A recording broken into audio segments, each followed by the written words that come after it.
Hi friends, ನೋಡ್ರಿ ನಾ ಮಾಡಕತ್ತೀನಿ chicken gravy ಮಾಡತ್ತೀನಿ.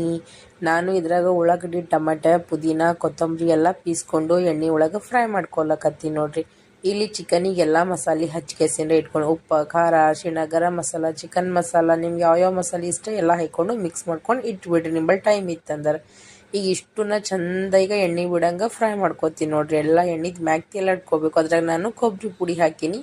ಈಗ ನಾನು ಅದ್ರಾಗ ಚಿಕನ್ ಹಾಕಿಸಿದ್ರೆ ಚಂದನತ್ತ ಫ್ರೈ ಮಾಡ್ಕೊತೀನಿ. ನೋಡ್ರಿ ಚಿಕನ್ ಮತ್ತು ಮಸಾಲೆ ಎಲ್ಲ ಮಿಕ್ಸ್ ಆಗೋವರೆಗೂ ನಾವು ಚಂದ ಫ್ರೈ ಮಾಡ್ಕೋಬೇಕು, ಚಂದ ಹುರ್ಕೋಬೇಕು, ಗರ ಗರ ಗರ ಗರ ಗರ ಅದಕ್ಕೆಲ್ಲ ತಿರ್ಗಿಸ್ಕೋಬೇಕು ಚಂದ. ಮತ್ತು ಎಣ್ಣೆ ಬಿಡ್ಲಿಕ್ಕೆ ಸ್ಟಾರ್ಟ್ ಆಗೋಣ. ನಿಮಗೆ ಎಷ್ಟು ಬೇಕು ನೀವು ಅಷ್ಟು ನೀರು ಹಾಕ್ಕೊಂಡು ಕೆಸಿಂದ್ರೆ ಅದಕ್ಕೆ ಕುಕ್ಕರ್ಗೆ ಸೀಟಿ ಹಾಕ್ಲಕ್ಕೆ ಇಟ್ಬಿಡ್ಬೇಕು. ನೋಡ್ರಿ ಈಗ ನಮ್ಮದು ಚಿಕನ್ ಈಗ ಮಸ್ತ್ ಅನ್ನತ್ತ ರೆಡಿ ಆಗ್ಲಕತ್ತದ. ನೋಡ್ರಿ ಹ್ಯಾಂಗೆ ಎಷ್ಟು ಚಂದ ಏಕ್ದಮ್ ಮಸ್ತ್ ಸೂಪರಾಗಿ ಕಾಣಿಸ್ಲತ್ತದ. ನೋಡ್ರಿ ಹೌದಿಲ್ಲ?